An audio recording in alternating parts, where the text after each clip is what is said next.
Hello everyone. We will continue with our 14th chapter, Parliament and the Central Government. Today we will discuss about elections to Lok Sabha. Now Lok Sabha has been given this special position because it is directly elected by the people. So members of Lok Sabha are directly elected by the people, and elections to Lok Sabha are held after every 5 years. In your previous class, we have seen that Rajya Sabha members are elected for a term of 6 years, whereas for Lok Sabha, members are elected for a term of 5 years. That is the difference between Lok Sabha and Rajya Sabha. And all the citizens who are 18 years or above, they have right to vote. That is universal adult franchise. And any person whose age is 25 years or more can contest the election for Lok Sabha, can become the member of Lok Sabha. So at the age of 18 years or more, the person have right to vote. If the person's age is 25 years or more, the person have right to contest the elections for Lok Sabha.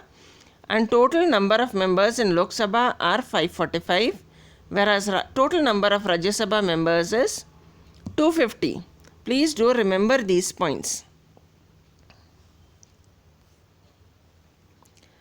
The states and union territories in India are divided into constituencies. Constituencies means seats, from which members of Lok Sabha are elected. The states which have large population have more constituencies than the states with smaller population. Thus, Uttar Pradesh has 80 constituencies, while Meghalaya has only 2 constituencies, Telangana has 17 constituencies, and the union territory of Chandigarh has 1 constituency.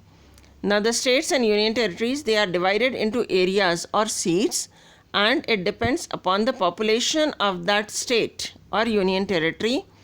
Based on the population, the state is divided into number of constituencies.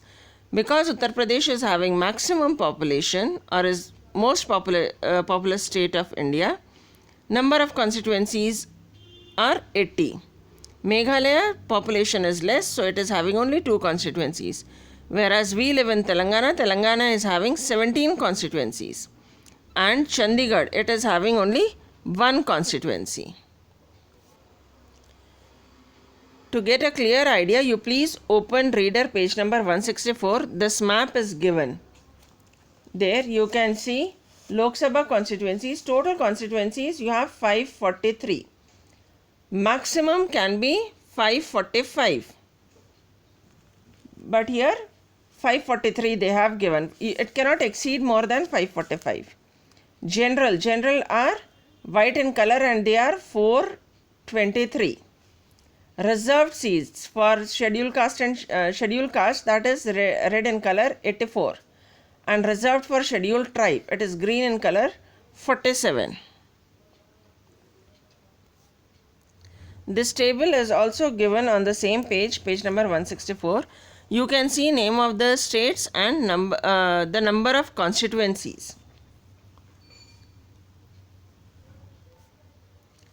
Now first, elections to Lok Sabha.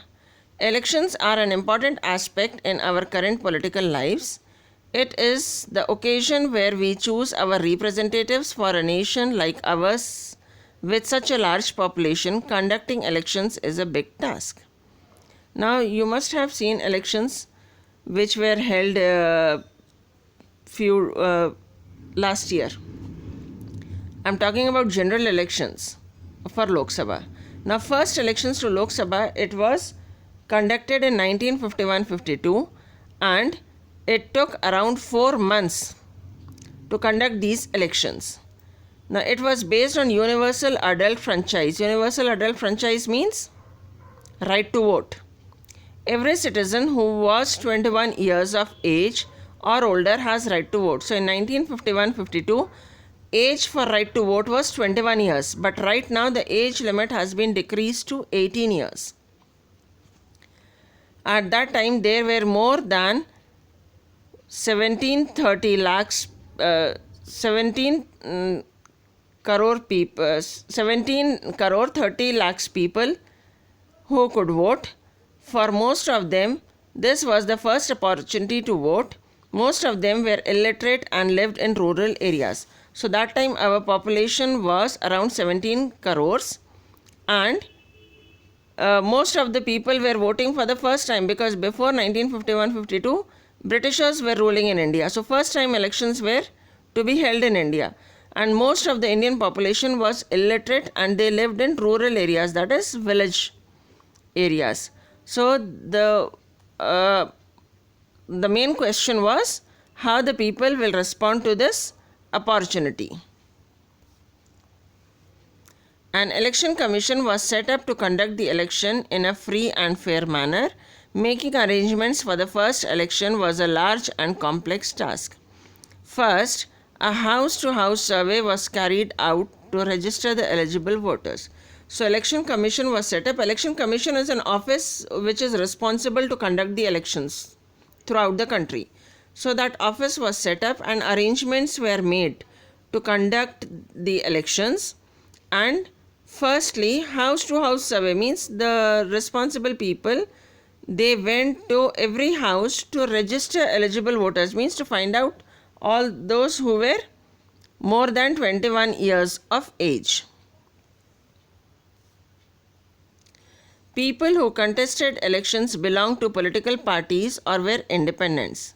So people, those who contested the elections, they were either belonging to any party, or those who don't belong to any party, they are known as independents.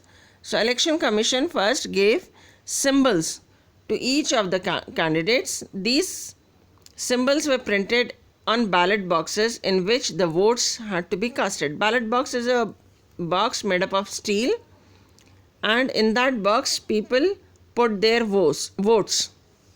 The voters had to put their ballot paper. Ballot paper means the paper on which they are casting their vote into the box of the candidate they wanted to vote for. Screens were set up so that voting was secret. So some screens or curtain like things were set up so that the person can vote to the contestant secretly. Over 2,24,000 polling booths were set up across the country. Over 25 lakh steel ballot boxes were made. Nearly 62 crore ballot papers were printed. About 10 lakh officials supervised the polls. Nearly 17,500 candidates contested the election across the country. So this all things happened in 1951-52. Finally, 489 people were elected for the first Lok Sabha. Just now I said maximum limit is 545, but in 1951-52, 489 people were elected to the first Lok Sabha. The elections were conducted in a free, fair, impartial and ordinary manner with very little violence. So those elections were free, fair, impartial and in orderly manner. The response of the people to the new opportunity was tremendous. They participated in the polls fully aware of their vote was a prized possession. In many places, people treated elections as a festival and public celebration. They dressed up for the occasion in festive clothing. Women wore their silver jewelry.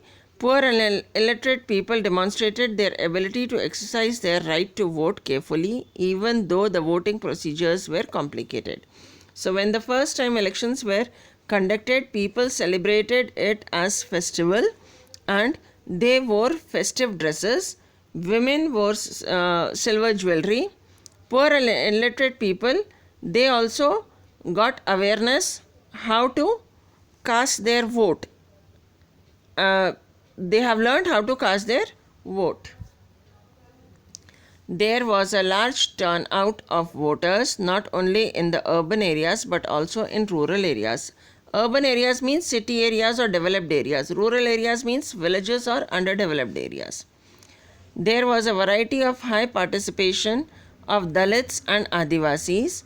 Another remarkable feature of the election was the wide participation of women.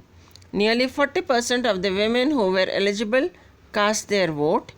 This was very high considering the fact that many communities practiced Parda system, under which women did not appear in public.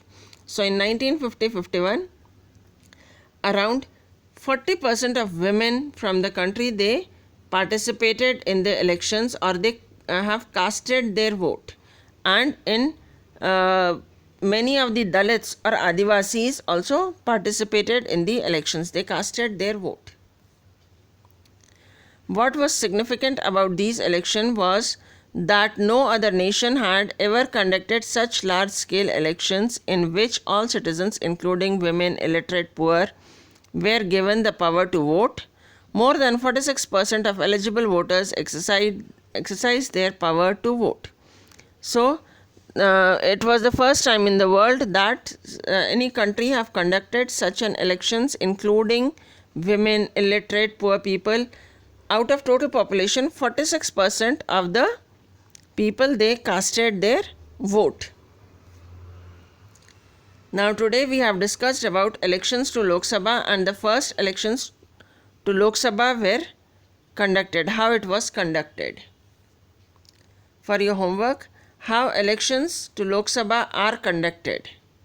This is present day condition. And second question, describe first elections to Lok Sabha. That is what happened, how elections were conducted in 1950-51, that you have to describe. Thank you.